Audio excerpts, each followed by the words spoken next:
So what's the value of putting like our stone casts onto an articulator? One is we can see a patient's MIP if we mount it correctly. Okay, in what scenario would we want casts on our articulator? Checking for occlusion, and probably in the context of you're fabricating some sort of indirect restoration. So you guys are making crowns, and then you want to be able to contour or shape the crown appropriately. And as you're making the crown, what you don't want to have is a patient in your chair late at night while you're doing lab work. So the value of having an articulator with stone models that replicate what the patient has is that the patient can go home, you can do your lab work on the stone cast to fabricate this prosthesis, and then bring the patient back so you can deliver it, okay? So it's just an efficient way to do that. So it makes sense. So the closer that our articulator or our mounted casts are to replicating what the patient does clinically in their human mouth, then the more accurate our prosthesis are gonna be. Saves us time, energy, effort, all that. Okay, so just at a high level, that's why we care about articulators, about stone casts. The whole goal of putting this stone cast on the articulator is to replicate what the patient does, okay? So there's a couple things to think about in terms of how accurately can we replicate what the patient does.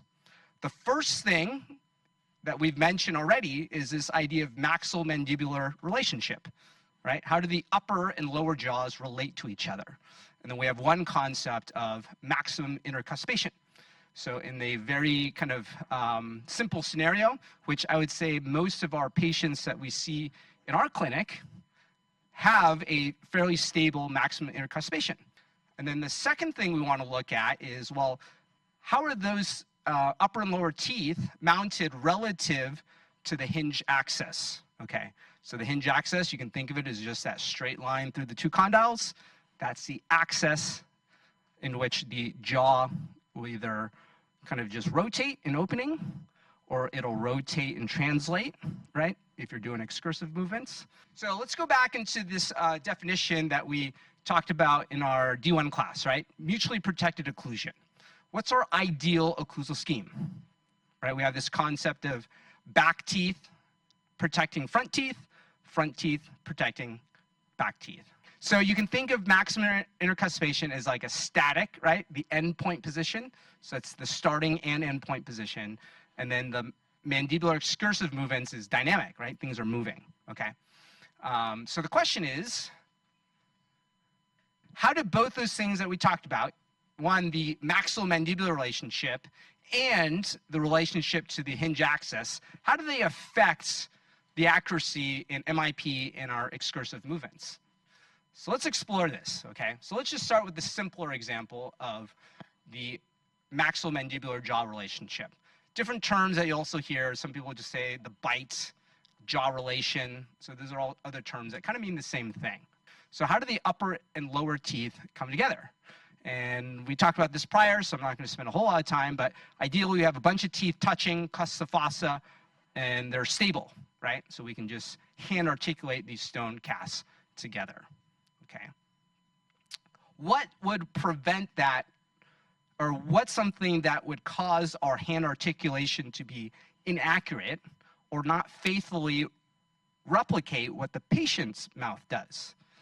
Well, now we're working with like actual dental materials, right? There's a human element of, you know, not just theory now. We have to like physically make a mold of the teeth. Then we got to pour it up in stone.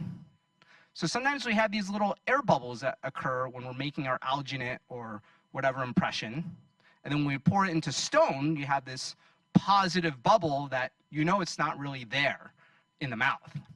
So in the most obvious kind of example, let's say you had a little positive stone bubble that you know doesn't exist in the mouth, but you see on the stone cast, and it's occurring at the base of that groove. So if you go hand articulate those casts, guess what? Is this going to faithfully replicate what the patient has? No, pretty obvious, right? So what do we need to do? We got to get rid of that little stone bubble. So we can take like a little, oh, let me back up. So then there's other cases where you have this stone bubble in, let's say, a non-functional surface. Well, not all bubbles have the same ramifications. If you had a bubble on this other cusp tip, or incline, is this going to be a problem with our mounting in MIP? Probably not, because it doesn't interfere with the ability to get cusp-to-fossa relationship. All right, let's say we're going to address this stone bubble that we know it's not there in the patient's mouth.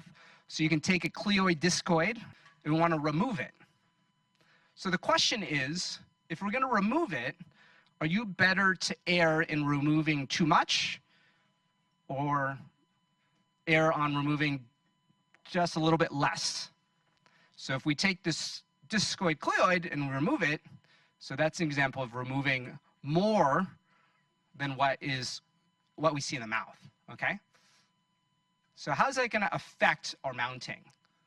So which is the better scenario, to remove too much or not enough? Well, it depends. So let's think about it. What question would you want to ask to help you determine that answer? So I have a photo of a single tooth that belongs in an arch of teeth. So let's say we're making that crown prep. That's the example. We're mounting for a crown prep on 19. Is this tooth opposing the crown prep, or is this tooth opposing a natural tooth that should be an occlusion? Right? So it matters which tooth it is, right? So let's say you removed, or you removed more than normal, the tooth opposing a crown preparation. So now when you go make your crown, potentially, your crown is going to be taller than it should be. So if the crown's taller than it should be when you put it in the patient's mouth, what do you think the patient's going to experience? Hyperocclusion. So in the case where you have a positive bubble opposing a prosthesis that you're going to make, you probably want to actually maybe under-reduce or over-reduce and just know, okay, I'll plan on adjusting that occlusion intraorally, so you can anticipate that error, okay? What if it's on, let's say, so my arrow moved here, I'm going to go back. So let's say instead of the bubble being on a tooth opposing that crown prep, it's on a neighboring tooth. So what about this effect? So let's say it's that spot there, and then we took that discoid cleoid and we just wiped that away. So that mark, occlusal mark, just goes away. Is our MIP mounting going to be affected? Yeah, it's not directly interfacing with that opposing crown, but look at how many other teeth are touching, right? So that's the beauty of MIP. You have so many other teeth in contact that it's still going to be stable. So here's the example in a different cross-section. So that molar has that excess bubble. Let's say you took your discoid cleoid and you just took the whole thing out of occlusion, just went to town on it. When we go hand articulate this, look at all the other teeth that are touching together. Look how stable that cast still is. Okay, so what are you going to experience if, let's say, you have a stone bubble? Sometimes they're small and you don't really notice them. When you go to hand articulate those casts together, guess what? It's not going to be a rock-solid, stable tripod. You're going to have a little bit of a rock, okay? So that's something you guys want to pay attention to, right? You have an extra stone bubble. This cast is going to rock a little bit when you try to hand articulate it together. So when you have an extra stone bubble, then we kind of went over this, but your distance from the crown prep to the opposing is not going to be correct. You may result in hyperocclusion. Okay, so there's a rock. That's what I was going for. We'll rock it back and forth. So another layer of critical thinking, right? So if a bubble is on a non-functional surface, is it going to affect the MIP mounting? The majority of time, no, right? So if you have a bubble on the facial surface, no big deal. What's one scenario in which a bubble on a non-functional surface or non-occluding surface is going to affect our mounting? Well, kind of. Let's talk about anterior teeth. So if we have an anterior tooth and the bubble's there, what do we need to think about or analyze to see if this is going to be an issue? How deep the overbite is, okay? Because if it's not a significant overbite, let's say this is how they contact an MIP, guess what? Not a big deal, right? What if they have a deep overbite and they're in like a class 2 occlusion where there's much more overlap there and you have that same bubble? Well, guess what? Instead of the anterior teeth touching each other, it's now hitting a bubble that exists on your stone cast but doesn't exist in the mouth, okay? Because really, it's only after you remove this bubble that you can seat it all the way. But that bubble is in a non-functional area, right? It's technically not touching the opposing tooth. Here's the last puzzle I'll leave you with, and you guys can figure this out during the break, okay? What happens if you have a bubble when you make an impression for a crown? What do you want to do with that positive stone bubble, right? So here's the scenario. You have a crown prep, beautiful crown prep, and then you go to make an impression. So this is your purple, whatever, medium body impression material. And it's like, oh, shoot, I got a bubble here. And you pour it up in a stone. And then you have this on the articulator, and you go, okay, I got to do something here. I either got to under-adjust it, or I take my instrument and just go to town and wedge that out. So let's take a break here. You guys think about it, and we'll come back and answer, okay? Somebody asked a good question, right? So why would you over or under-adjust? Why don't you just perfectly adjust it? Then you don't have to worry about it. It's like, yeah, in theory, we want to perfectly adjust it. But if you're going to err one way or the other, which is the more preferable side to do, okay? One scenario, we've over-adjusted. The other, we've under-adjusted. Well, this is how your crowns are going to look when you fabricate it on this stone model. Now, when you go take this crown and you try to put it on the human mouth, on the actual crown prep, well, one's going to seat, the other's not. So the one where we over-adjusted, it resulted in this positive bubble on the inside or the intaglio surface of your crown. So that's not ideal because you get hyperocclusion and an open margin. Versus if you under-adjusted it just slightly, it'll still seat. But what would you say is the theoretical disadvantage of under-adjusting? It's eaten up a little bit of your material thickness, right?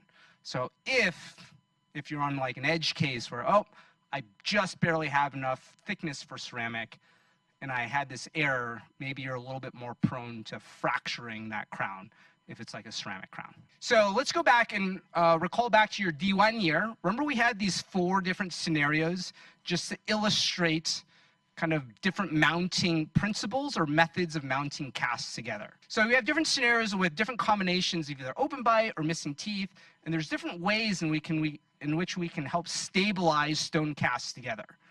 If you have all your teeth together, full dentition, we mostly can hand articulate, right? If we're missing some teeth here, partially edentulous, can we hand articulate? Depends. Depends on what? How many teeth, but not only how many teeth, but the distribution of the teeth. Do you have a tripod somewhere? What if you had a crown prep on the most terminal tooth? Is that going to be able to hand articulate? Probably, because you have so many other posterior teeth. Well, what if all the posterior teeth are missing? Now this poses a problem because it's going to rock, right? So how would you stabilize that? Bite reg. So you can fill that space with something in the mouth and then transfer that same bite registration onto the stone cast to help reform your tripod. This is a distal extension. Can we just squirt some bite reg that opposes tooth to the soft tissue? No, why not?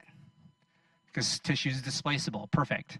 So in order to help with that, you got to build a base plate, right, that's got acrylic and then wax on top. So the acrylic touches the tissue surface. That kind of distributes and spreads out your contact area, so you maximize the stability of that. So you don't get as much tissue displacement because you're loading a greater surface area, okay? And then in between, you can do bite registration. How does the distance that we mount the cast to the hinge axis affect our occlusion, basically? That's the question we want to answer, right? So there's 2 things you want to think about. One from an aesthetic point of view, and then the other from a functional point of view. When we're thinking about the position of the cast relative to the hinge axis, we don't know where it goes. How do we know where to position this thing? We want it to replicate what the patient does, or that distance, right? So we'll see a few different views here. We know that the lower jaw is tied to a mandible where the condyles establish that hinge axis, right? So if we look at it from different views, right, our teeth are positioned a little bit below and centered between the condyles. And from a sagittal perspective, this is generally where it sits. So we want that in the correct spatial orientation in all 3 dimensions. So the distance that the teeth are from the hinge axis dictate the arc of opening. Pretty simple concept. Length dictates arc of movement. People with different lengths are going to move in different paths, right? That's the concept, okay? So we want that distance to be as close to what the patient's distance is in their head, okay? So let's talk about how we can do that. So there's 3 things that we'll talk about in depth, and then 1 more we'll tack on at the end. So 1 is just average settings. We can take an average distance that most humans have from their incisal edge position to the hinge axis and just put it in the middle, basically, okay? So the way to do that is you can have this table that's set to an average value of 100 millimeters from condyle to incisal edge. So this is going off of historic concepts. So you can see the date there, right? Bonwell's triangle. This is a guy born in 1833, postulated that the distance between the condyles is 100 millimeters, and from condyle to incisal edge is also 100 millimeters, came up with this concept of Bonwell's equilateral triangle. Okay, so triangle, 100 millimeters, condyle to condyle, condyle to incisal edge. Most people fall within that range. So from a very practical perspective, if you had a plate or a table that allow you to just put a stone cast and line up the incisal edge to that little line in the front of the plate, then you've put it into some anatomic average, right? Pretty simple to do. That's how you get it onto the articulator. So from there, then you can add plaster, you know, connect it to the mounting plate, and then that's stone cast is set at an average setting, okay? So digitally, how would this look like if you're gonna digitally mount it, right? So you click on the little cast, it's got these little helper lines on there, you just put it in the middle, okay? So that's average settings. We're pretty close. Now we're going to introduce this idea of the Coyce analyzer. So Coyce is just this guy, famous prosthodontist up in Seattle. He runs these courses, but he kind of came up with this instrument that helps us mount this upper cast with a little bit more accuracy, okay? So this, what you see, is the Coyce dental facial analyzer, okay? Now this records the position of the teeth relative to the horizontal plane in the facial midline. So we're going to break this down a little bit more, okay? So Coyce did a study, so probably that second point is the one, second or first? Let me think. Let me read the second point here. Dr. Coyce's studies were done using different ethnic backgrounds and genders. The bar chart shows the distribution of the measurements from the hinge axis to the incisal edge of the maxillary central incisor. As you can see, so this is the important part to kind of file away in your brain, approximately 80% are within 5 millimeters of the average 100 millimeter distance, okay? So 80% of the population, you're gonna be within plus or minus 5 millimeters, okay? So about a 5% error. So let me show you the video of it, and then we're gonna break down kind of the significance of it. All right, so we're gonna show you how to use this Coyce dental facial analyzer. To set it up, you have your horizontal plane here, and then the vertical rod just slips in and out here. So this can adjust for the patient's nose so you don't bump into it. And then you have the plate that's got 4 prongs onto it that index with the plane, and that just kind of snaps in place here, okay? So the 3 things that we want to focus in on are you want the patient's incisal edge to be butted up against this junction here. The vertical rod should line up with the patient's facial midline, and then the horizontal plane should be parallel to the Frankfurt horizontal with the patient sitting in a upright position with a normal resting head posture. So we can look at our patient here, have him sit upright, and then we're going to use our bite registration. So this is 45-second working time, a minute and a half set time. Go ahead and bleed a little bit onto your glove, and then you want to pile it up so that it can index the teeth, and make sure you want to have sufficient amounts on the posterior region since the teeth are going to tip up a little bit. So from here, you can have the patient open, And the first thing I'll focus in on is getting the incisal edge up against the plate here, so it comes into contact. And I'm going to look at the vertical rod, make sure that's centered to the facial midline, and then kind of lean over to the side to see that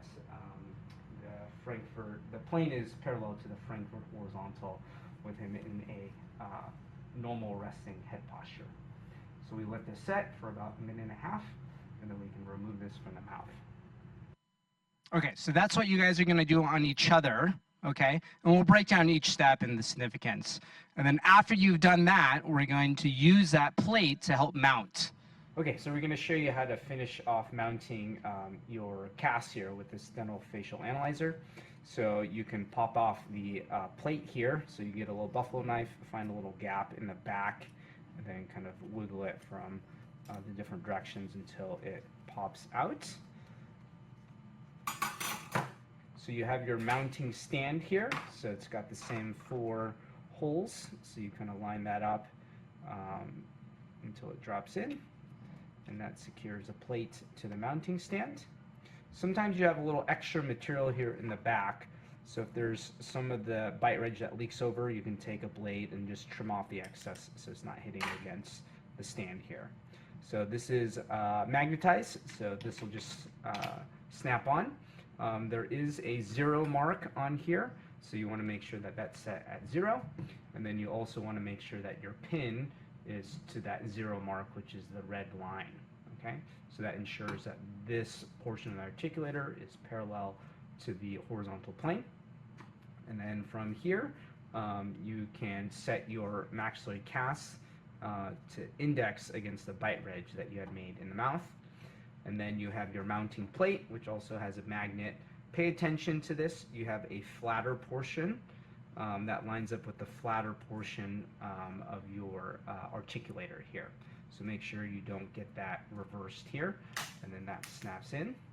And then from here, you can close the articulator and then get a sense of about how much mounting stone that you're going to need to fill that space. So when you're ready, you're going to mix up your mounting stone, mix it up. You're going to place a pile tall enough so that when you close the articulator, you're going to have some of that material connecting the plate to the cast here. So yeah, that's how you set up your mounting jig to be able to mount your maxillary cast. Okay, so that's a process of using the Cois dental facial analyzer. Okay, so how is this different than just using that arbitrary plane? There's a few things that are the same. So if you saw on that video, there's this vertical plane or plate or wall on that white plate that we put the incisal edge butted up against it. Okay. What we're doing is we're setting the incisal edge 100 millimeters from the hinge axis. So that's exactly the same as using just that mounting plate by itself. Okay, so we're still using that average distance from hinge to incisal edge by using this instrument. But we've also added this bite registration, right? So how is that helpful? So now we have extraoral references that we're registering and looking at the patient now, okay? So one of the things that you're gonna do as that bite registration material is setting, right? You have a little bit of working time there, about 45 seconds, is to line up that center rod centered to the facial midline. So for our aesthetic cases, when we're redesigning teeth, we kind of want to know where their facial midline is. That's a good reference point for some of our aesthetic cases, okay? And then from the side, or not from the side, but looking at the horizontal plate, you can see that that little contraption has wings to it, right? So that helps us visualize whether that mounting plane or that plane is parallel to the horizon. And an easy way to kind of picture the horizon is just looking at the interpupillary line. Most people, their eyes are going to be pretty parallel in their face, okay? So we're going to use that as a reference, okay? So now we've captured the occlusal plane, or the teeth, relative to facial midline plus horizontal plane looking from the front. and then you saw me in the video kind of slide to the side and look at them from the sagittal perspective, because those wings you also want parallel to the horizon. So what dictates the horizon? Well, this goes back to just anatomy, right? We had to pick some landmark somewhere to establish what is the normal resting head posture. Is it back here? Is it back here? So what they landed on is, if you drew a line from the external auditory meatus to the orbital, that, if you made that line parallel, we're going to say that's parallel to the horizon when the patient is in upright position. So that's what we consider upright. You're in an upright, normal position if the line between the line through the external auditory meatus to the orbital is parallel to the floor. Okay, so that's just our reference point. So the wings of that need to line up with the floor, basically, when the patient is sitting upright. So this is a photo that demonstrates that. Okay? What do we know about the teeth, though? So if we look at the teeth, how is the occlusal plane of the teeth oriented to the Frankfurt horizontal from that sagittal perspective? Is it perfectly flat? No, it ramps up a little bit, okay?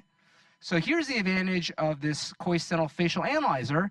It captures how much of a tilt there is in your occlusal plane, okay? So our teeth naturally kind of are oriented in this position relative to the horizon. So when we place the bite registration material on this plate, guess what? You're going to have a little bit extra material in the posterior versus the anterior. And that captures the occlusal plane in the sagittal view, okay? So if you were to ask, well, what's the advantage of using this coincidental facial analyzer over a purely arbitrary mounting with just using the stand? This is one of the things that you'd point at and say, well, we can mimic the occlusal plane of the patient more accurately in this sagittal plane, okay? Make sense so far? What you don't want to have the patient do is bite down. So some people, when you're doing these, they'll naturally just want to close. What do you think happens when they close? Well, it's going to cause that plane to tilt so that now it's contacting evenly everywhere.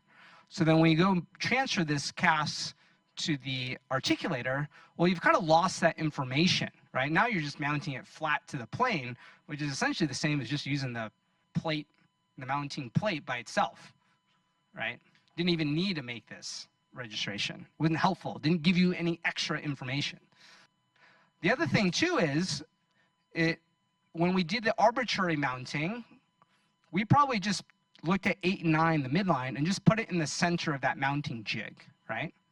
Well, what if your patient's midline isn't centered in their face? Well, you want to transfer how far shifted or deviated that is, okay? So if your patient, when you're using this coincidental facial analyzer, if their midline on 8 and 9 doesn't correspond with that notch in that plate, and that probably tells you that their dental midline is a little bit offset from their facial midline. What if we just use the average settings, okay? So this is a patient, let's say they want to do kind of a smile makeover, okay? And you wax you set the cast onto the articulator just right in the middle. So you plopped 8 and 9 right in the middle, and then you just had it flat against this occlusal plane. And then you went through and you kind of waxed the teeth to make them, you know, a little bit wider and a little bit prettier, whatever. And then you go to the mouth, and then you preview it in the mouth, and then what do you notice about the occlusal plane there? So originally, when you just had the cast arbitrarily mounted, you don't know anything about what the teeth look like relative to the horizontal plane, the midline, any of that. So that's a disadvantage of just using a purely arbitrary average settings. It doesn't relate these teeth to the face in 3 dimensions, okay? So think about what the coincidental facial analyzer does, right? So this is his setup, right? He naturally has a canted occlusal plane. And if we want to correct that in our final restoration, we need to somehow kind of capture how much of a cant exists and then orient that stone cast in the same orientation on the articulator. Because if we have that same cant on the articulator, then we can make the teeth look even when we put it back in the mouth, when we make the crowns. So if that's his teeth, we're going to use the Kois dental facial analyzer, and then we're going to capture, right, this registration. So you see how there would be more space or thickness of the bite registration on the patient's left side, so that when we transfer this to the articulator, it's going to be mounted in the same orientation relative to the horizon. So that's the benefit of using this Kois analyzer. Okay, it's mounted in the proper orientation relative to horizontal plane. Okay, so then we can do a wax up now. So now we have a frame of reference that intentionally make the left side a little bit longer, so that when we put it in the patient's mouth, it looks a little bit more even. So that's what the Kois dental facial analyzer does. Okay, so you can see the comparison. Average settings, we just have it flat. If we did a wax up here and made crowns based on that, you'd have this cant because a patient had a cant. We never corrected anything. If we capture it relative to 3 dimensions, now we can make some corrections, because now what we see on the articulator mimics what we see in real life more closely. But still not perfect, right? What did we assume with the Kois dental facial analyzer? Still that 100 millimeter average distance. The Kois dental facial analyzer is helpful because it helps orient the cast in the right spatial orientation, but we're still limited by this 100 millimeter average. And there's still 20% of the people that fall outside of that. So what's a different method to get even more accurate mounting of that maxillary cast? Well, we can use a direct measurement from teeth to hinge access, okay? And that's going to be with a little bit more sophisticated instrument. And this is traditionally what we've done in the past here at the school, is this Facebow. Now, instead of the average of 100 millimeters from hinge access to teeth, now we're making a direct measurement. So this will capture the variation patient to patient, okay? So let's show the video of how this works.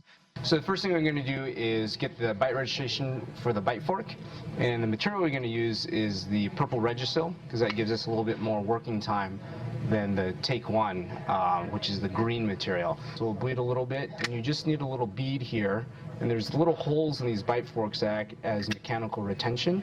Some people I'll see put PVS adhesive on there, which is fine, but I don't find it necessary since you got the mechanical retention of the material. So I'll do is I'll go ahead and lean your head back for me. We'll retract here, and what I'm looking for is there's a little line in the front here of the bite fork, and I just want to line that up with the midline of 8 and 9. I'm just going to gently hold that in place until it sets for about 1.5 minutes.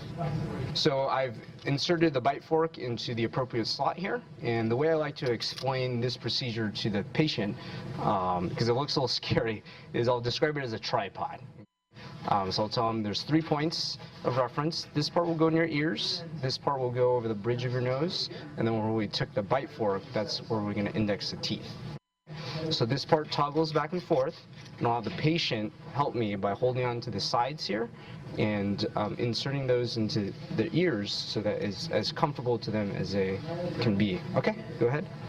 And at the same time he's doing that, I'm going to have him open, and I'm going to slide this bite fork in, not worrying right now about if it's indexed to teeth. So is that comfortable to you? So at this point I'll tighten down these screws here and go ahead and hold this side too, both sides. Okay, so this prevents it from going in and out, and I'm going to slide this up, and I'm going to orient this so it's over the bridge of the nose, and I'm going to tighten this. So make sure everything's tight. And then the last part now is I've got the bite fork, and I want to find where the teeth index. And I'm going to do that by toggling this back and forth, moving this in and out, and whatever it takes to get it indexed. So now I got that index on the teeth. So at this point, I want to just gently tighten this. And when I do this, I want to get these at 90-degree angles as much as I can. It's not super critical, but I find it helpful when we mount. So I haven't really torqued it down in place, but I just want an initial tightening. At this point, I'll ask the patient, I'm going to borrow your thumb here and push up on the bite fork. Now I got 2 hands free. And then what I'll do is I'm going to use this hand to support, and then this I can really crank it down and really tighten it. And you want to put counter pressure here to stabilize it. And I'm going to do the same on this one here. Okay, so that's all secure. We'll unscrew this, pull this out, and go ahead and take it out of your ears. Okay, and that's our Facebow. Okay, so that's the Facebow. You know, a few extra steps, a few more knobs to use, but the advantage there is you get a little bit more accuracy with the incisal edge to the hinge axis. So we're going to show you how. So this is how you then use that Facebow to transfer it onto an articulator, and this is just a different model articulator that we used to have here. Okay, so we're going to show you how to mount the maxillary cast using a traditional Facebow onto this whip mix articulator. So if you pay attention, if you look at the ear holes here, you have these holes that will line up with these pins that stick out of the articulator. So this represents your external auditory meatus. Okay, so in order to do that, what you need to do is first go to your articulator and then remove this pin here. So we could remove this part, and then this is going to allow us to slide this ear bow. So you got to loosen this knob here, and then we're going to line up the holes to the pin, and then once that's secure, we're going to retighten this knob so it doesn't flex out on us. Okay, and then the other thing we have to do then is we're going to slide this nasion portion out of the way, so this allows us to close this articulator down. Okay, so again, this represents the Frankfurt horizontal. So we have our bite reg that indexed our teeth. Our maxillary cast is going to index against this bite registration, and then again you can kind of visualize how much mounting plaster you're going to need when you close this top part of the articulator down. Okay, so this Facebow transfer allows us to mount the maxillary cast relative to the hinge axis in all 3 dimensions. So like we saw, the Facebow captures the direct measurement here, and then from the sagittal perspective, you know, this is where the teeth sit relative to the hinge axis, and then from the frontal view, this is what it looks like, right? Okay, so it functions like a tripod, right? Kind of like you're triangulating things in space. So like GPS needs 3 points of reference to verify the accuracy, right? So you got the ears, the teeth, and our 3rd point of reference is going to be what we term the nasion. So it's that kind of curved, depressed part right above the bridge of the nose there. Okay. So the this Facebow also has this kind of horizontal kind of wing that you can use to visualize the horizontal plate, right? So that's a Frankfurt horizontal. And instead of just kind of visualizing and kind of having the patient in a normal resting head posture, we can use this nasion measurement to help us orient this Facebow accurately relative to that horizontal plane. So what we've done is we've studied kind of a bunch of skulls, and we've taken the average distance that the nasion sits above the Frankfurt horizontal. So again, that nasion is that little depression. So that's about 23 millimeters, okay? So that little curved part of our Facebow is set 23 millimeters above the black wing part of the Facebow. So if we orient that curved notch to the patient's curved notch, then that helps us orient the Facebow relative to the patient's Frankfurt horizontal, which again is external auditory meatus to orbital. So to illustrate that, remember we said not to have the patient lean against the chair? Look at how he's sitting. He's sitting leaned back, right? And you see how this black plane isn't parallel to the horizon. The patient's not sitting in a normal resting posture. But in this case, we don't really care because I've used the Nasion to help me orient this to the Frankfurt horizontal of the patient, which is external auditory meatus to orbital. Let me jump forward because you brought up a good point, right? So we're cheating, we're saying, okay, we're using the ears, but the condyles are a little bit forward. So let's say this is the average, just put it in the middle. What if your patient is actually like this? Well, there's a bit of an error there, right? So not every patient is going to sit right in the middle. So this is where they really should be. So you have this kind of range of error that you have when you're using average settings. The Coyce analyzer, right? So you're not sure where it goes. It's going to go somewhere within that range of error. The Coyce analyzer still is 100 millimeters, right? So you haven't improved upon that range of error much. All you've done is improve the orientation relative to the horizon and midline.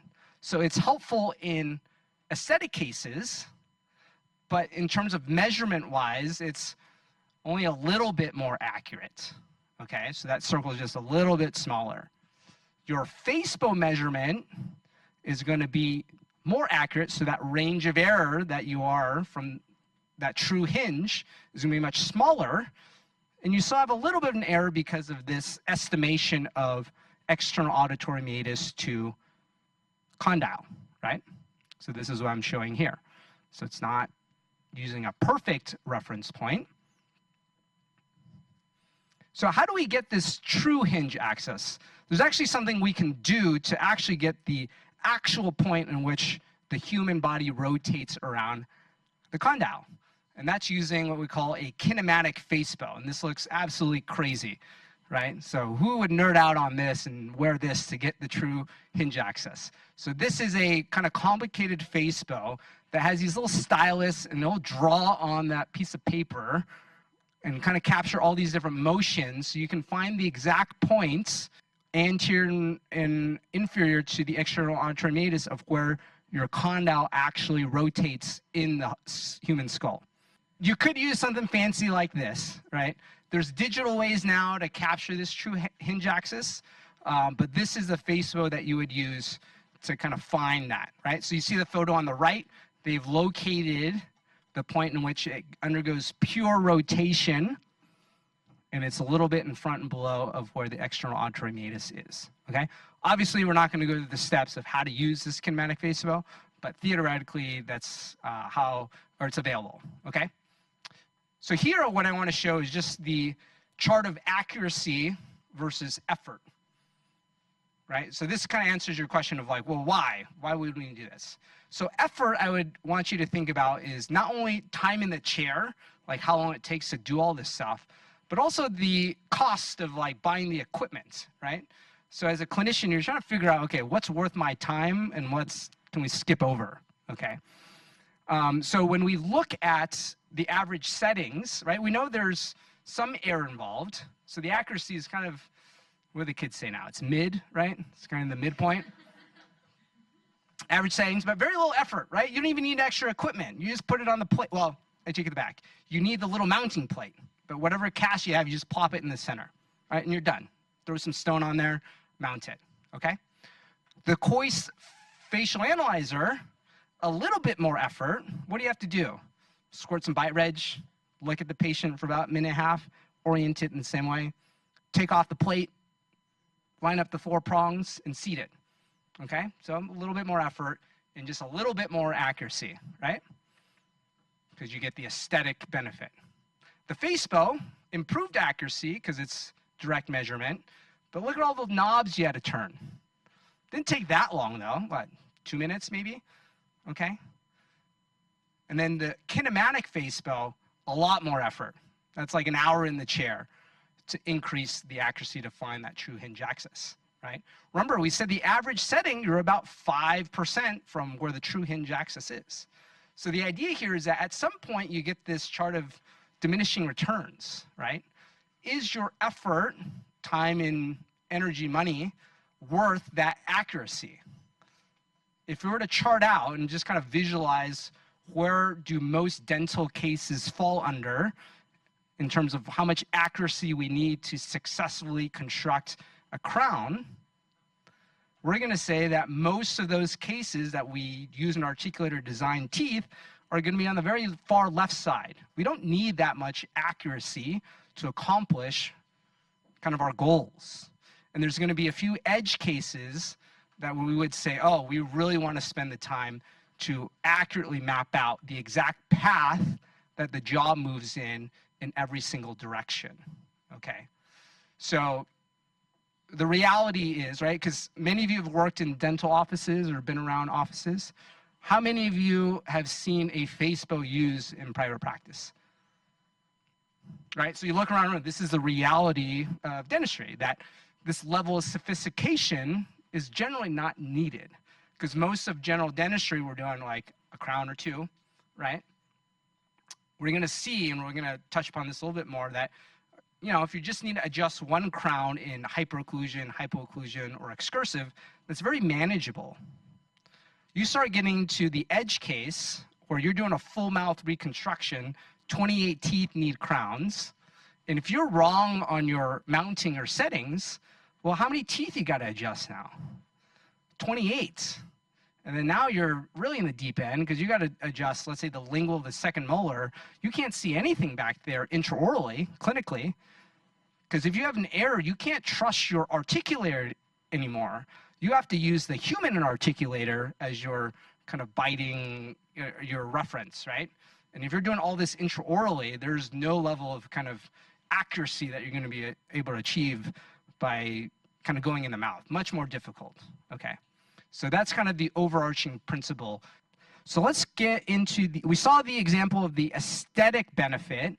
Let's talk about the functional benefit, if any, in getting a more accurate relationship to the hinge. So let's first start with, remember there's two ways to look at occlusion. One static, the endpoint position, that's MIP, and then the other is in movement, dynamic movements. Let's start a little simple, and let's just stick with the MIP, so the static bite, okay? Does improving the accuracy of that distance from teeth to hinge access help us gain a more accurate MIP contact? So again, let's use this example. We're making a crown on number 19, right? Does doing a Facebow measurement improve our accuracy in MIP? So let's take a look at this, okay? So we know that in MIP, right, we open and close. So it's your starting and endpoint position is what we're interested in. It does follow this path, though, of path of opening or closure, however you want to think about it. And again, that arc of movement is dictated by the distance from hinge access to teeth, okay? So if that's the human articulator, it's going to move in that orientation. And then let's say we had a cast that we mounted arbitrarily, okay? So we didn't pay attention to the true distance. We just kind of arbitrarily put it somewhere else. So there's this range of error. It could be anywhere in here. And let's say we just put it there, okay? So that's where we put it on the articulator. So now if we open and close the set of casts on the articulator in this orientation, it's going to follow a different path, okay? Okay, so that follows a different path. So the question is this going to be detrimental to our occlusal contacts if we're going in MIP if we use this arbitrary setting? If we use just that table, we know that there's a 5 millimeter average discrepancy that we can almost assume, right? So it's a 5% error in that distance. How significant is that 5% going to be when we're looking at the difference in the path of closure? So if we line up both of those arcs of movements, we can see that towards the endpoint position in a maximum intercuspation, they essentially follow the same arc, right? It's not until you get way further away from that starting endpoint do you see the difference in the arc of movement. So what can we conclude about this? That it's probably not going to be a big deal, because whether you mount it accurately or not to the hinge with that 5% of error, it's mostly going to follow the same path back to its endpoint position, which means it's going to land in the same spot. So your MIP contacts are going to be the same, whether you used a Facebow or not. Okay? Right? So that's a human articulator. Your mounted CAS, it's going to follow that black line, and as you get closer to that starting endpoint position, it essentially follows the same orientation. Okay? So the path occlusion in both scenarios are essentially identical as the teeth approach the start endpoint position. Therefore, MIP contacts are not affected by the discrepancy in the distance to the hinge axis upon closure. Okay? So we're comparing average settings, right, to, let's say, a Facebow. But what we also see in dentistry is these little hinge articulators, right? So if you guys have been in private practice and lab, how many of you guys have seen these little mini hinges? So why do labs like this? And why do dentists like using these too? Well, you can save on a bunch of material, right? Less impression material. You just need to make it easier for the patient. You don't have to do a full arch of impression. It's just a little quadrant. Okay, so these kind of non-anatomic articulators are found and very commonly used in dentistry. So if we're going to compare the arc of movement on this articulator compared to an anatomic articulator, is there a difference in the MIP contacts, right? So a little different scenario now, right? So this is how the mini non-anatomic articulator would look. So look at where the quote-unquote condyle is relative to the teeth. So it's in a much different position relative to the teeth than it would be in the human skull, right? So that's where it's going to hinge around. So it's going to follow this path. So as you open, what do you notice about the path of, or the arc of opening or closure? It's going to be much different than what it should be, right? So the question is, if this follows a different arc of opening and closing, is this going to cause problems in maximum intercuspation, in that endpoint position? So let's take a little closer peek, right? So these are the different paths that it take, and we're going to zoom in a little bit more. So the yellow is the human articulator, or the human skull, and then the blue is our representation of that in a hinge non-anatomic articulator, okay? And then that common point is our starting and endpoint maximum intercuspation. So we can clearly see that they follow different paths as we move away and then towards the endpoint position. But let's look at it relative to the opposing tooth, right? This is, when we're doing opening and closing, this is almost like just a straight vertical movement. So what are the chances that you run into an inclined plane or another cusp tip when you're immediately opening and closing? There's very little chance that this difference in movement or arc of movement is going to bump into anything that's significant, right? So basically what we're saying is that if you look at where the cusp tip will hit the opposing tooth, it's usually going to be a marginal ridge or the base of a fossa, right? So those red points are kind of areas that it would touch. And as the cusp tip, the opposing cusp tip approaches it, it's nearly moving in a purely vertical kind of direction. A little bit of horizontal, but mostly vertical, okay? So if you follow the dots and you see how it approaches the endpoint position, right? So that's a human articulator. And then this is going to be the non-anatomic articulator in blue. It follows different paths, but it doesn't run into anything. So in that sense, the arc of movement doesn't really affect the accuracy of your MIP contacts when you're fabricating a crown, okay? So it's a pretty important concept to kind of wrap your head around. Look at the surrounding cusp or the other landmarks that would cause an interference. So the idea is that these cusp tips and the angles are fairly shallow. So the chances of you bumping into this inclined plane are very small because of just the anatomy or the nature of how teeth are shaped, okay? So how does the relationship of the hinge axis affect the occlusion in MIP?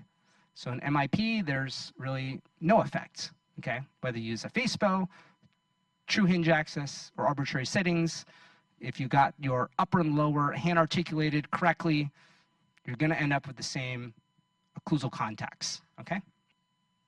So that's in static. What about dynamic? So now we're looking at a different path of movement. So when we're looking at excursive movements, right, we're talking about protrusion, but also lateral. So when you think about where your starting point is, your MIP, it's in this cusp or central groove, think about the path in which that cusp tip is going to travel as you go side to side. So now you got to worry about that cusp tip bumping into a cusp tip now, right? Can you see that? So instead of going straight down, we're going off to the side, okay? So now if you have two different scenarios where they follow different arcs of movement, now you introduce the risk of bumping into something that you didn't intend to, okay? So when it comes to excursive movements, now that arc of movement or that distance from the point of rotation to the teeth, now this matters, okay? So let's look at it from the top-down viewpoint, right? So distance from the point of rotation to the teeth now, right?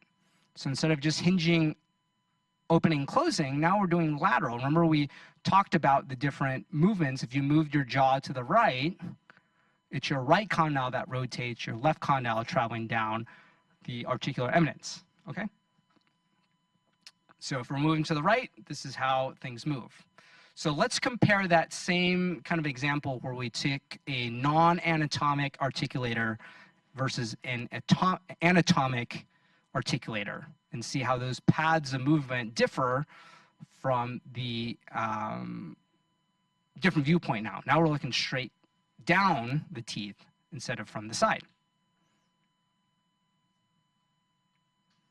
Okay, so you can see that the distance from the hinge axis to the teeth on that non-anatomic articulator is so much shorter, and as you move away from that starting point, you can see the effect of the path is much different.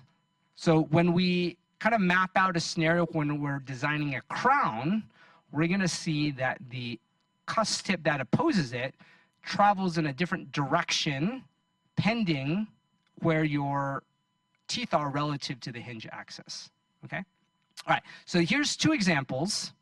Picture on the left is a set of teeth that are mounted in kind of the normal anatomic position. So let's clear out some of this distractions here, okay? So you can see the tooth, and then the two blue circles are where the condyles are. And then this is the arc of movement when we're moving laterally.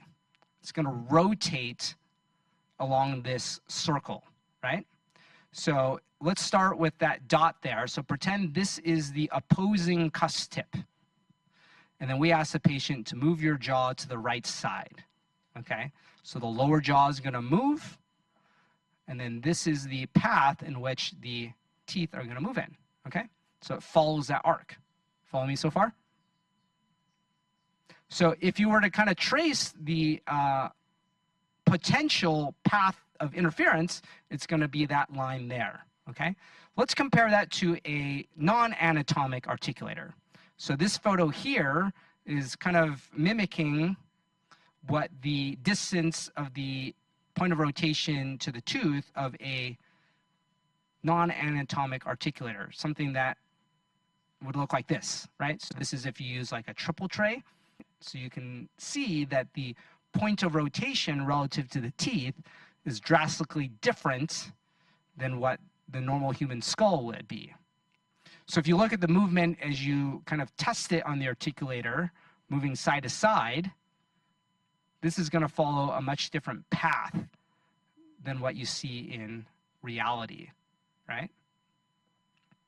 So just a side-by-side comparison. On the left is the kind of normal arc of movement, and then the one on the right is the arc of movement of what you would see with this non-anatomic articulator. And they clearly move in two different directions. So what's the ramifications of this? When you're mimicking the motions in the mouth on the articulator, you're trying to see if you need to make adjustments to your crown wax up so that it's in harmony with this principle of mutually protected occlusion, right? So when you go side to side, let's say you're doing a molar wax up and you're designing a molar crown, and then you're moving your jaw to one side, and you find that the cusp tip is interfering in a lateral movement, what do you need to do that cusp tip? You want to shorten it to avoid molar guidance. So how do you justify not using a Facebow record? How do you justify not using an anatomic articulator? So it's a trade-off between time spent making this record versus time spent doing your intraoral adjustments, okay? So the more complex the rehabilitation, the greater need for more sophisticated measurements. The occlusal scheme can also mitigate any need for intraoral adjustments in excursive movements. So this last point we're going to expound a little bit more when I show the case on the computer, okay? So the idea is that if you're doing a simple case, single crown, right, and if your path of movement, let's say, isn't perfectly accurate to the patient, you may have a greater chance that you have a lateral interference that you need to adjust intraorally when you're seating the crown in the patient's mouth. How long does it take to adjust a single tooth in lateral interference? Not that long. That's pretty manageable, right? So it may take you, what, another couple minutes to do that? But you didn't spend a lot of time on the front end making all these crazy measurements, okay? On the other end of the extreme, right, that example of a full mouth rehabilitation, maybe you do want to spend that extra 30 minutes on the front end getting a Facebow measurement so your path of movements more closely replicate what the patient does, so on the day of delivery, you have minimal adjustments to make, right? So in that case of a full mouth rehab, if you did that on an arbitrary setting, and you find when you go side to side with the patient and tell them to go move their jaw side to side, whatever you had mapped out on the articulator is completely different than what you see intraorally. That may take you hours to then adjust the occlusion correctly, okay? So that's how you kind of want to think about whether it's helpful to use these instruments or not. All right, what do we see here? We see a set of casts mounted. Let's just pretend we did our Facebow measurements and everything is mounted as it should be, and it perfectly replicates the human mouth, okay? I know it looks a little different, just play along with me, okay? This is the human mouth, okay?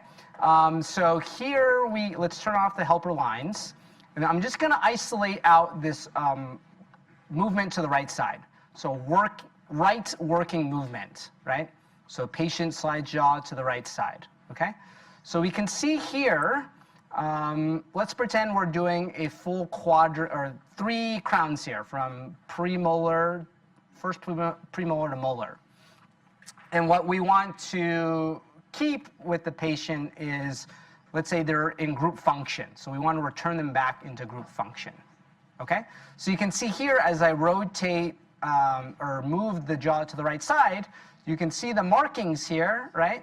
That's telling me the contact points as the teeth slide from each other. Let me turn off the articulator just so we can get a little better view. So let's look from the inside, and we can see that this is the motion in which the teeth interact with each other, okay? So it follows a certain path of movement in lateral, and that's dictated by the distance that we have put the teeth relative to this rotating hinge axis, okay? So you'll see as I move to the right, you're gonna see, let's see, which one's moving, or this one's rotating. You're going to see this one translating down the articular eminence, right? So I'm going to move. You see how that translates? Okay, makes sense? Okay, so in the mouth, this is pretty much what we want to accomplish, right? Group function. You see all the teeth, multiple posterior teeth touching, okay? So what if we did this? What if we moved, and I think I have it set up, the same setup, but instead of mounting it in an anatomically correct position, we've mounted it kind of more similar to a triple tray or a small hinge articulator, where that point of rotation is so different than what we would actually see in the mouth, right? That distance is much shorter, okay? So let's see where we're at with this one. So let's turn on the articulator again. Perfect, okay. So you see we've kind of simulated mounting this teeth on a non-anatomic articulator. Everybody with me so far? Okay. So this is the same exact wax up, okay? I didn't change anything about it. It was literally copy and paste.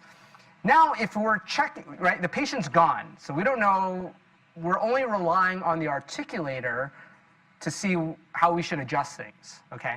So if we were to slide the jaw to that same side and try to follow that same motion, what do you think we're going to see? Are we going to see all the teeth kind of contacting evenly like we did? Probably not, because why? What's the reason, you would say? Because the arc of movement is different now, right? Because the distance from the teeth to where the condyles are is different, okay? So that's the main point. If you don't learn anything besides that, that's the one thing you want to learn, okay? Different distance, different path of movement, okay? So as we move to the side, what do we notice here? It's only this premolar that comes into contact, and then this molar's just missing, or maybe just a little bit, but you can see the pattern of our occlusal marks in dynamic movements is different, right? We don't have any marks on this first premolar that we had, and then this mark on this molar is kind of much more subtle, okay? So let's say we saw this and said, hey, I want to put my patient in true group function, okay? How would we adjust the teeth so that they're in group function in this lateral? What would you want to do to the teeth that are missing contacts? You want to add to it, right? So if we raised and added material to this incline here, right? So let's go add, and then let's see if we can add to it to get to our, yeah, so now we've gotten some contacts there, and then we end up raising this canine just a little bit so we can get some contact too, okay? So remember, this is our articulator. The patient's not here. We're just trying to, on the articulator, get it in group function as well, okay? So this is our new design, okay? I made that a little bit too tall. I don't know if I'll get it just right.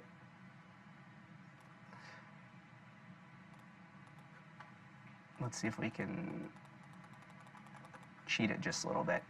Okay, if we're missing the canine, it's not a big deal. We're going to pretend you see a blue mark there. How about that? Yeah, there. Let's see what happens. Yeah, okay.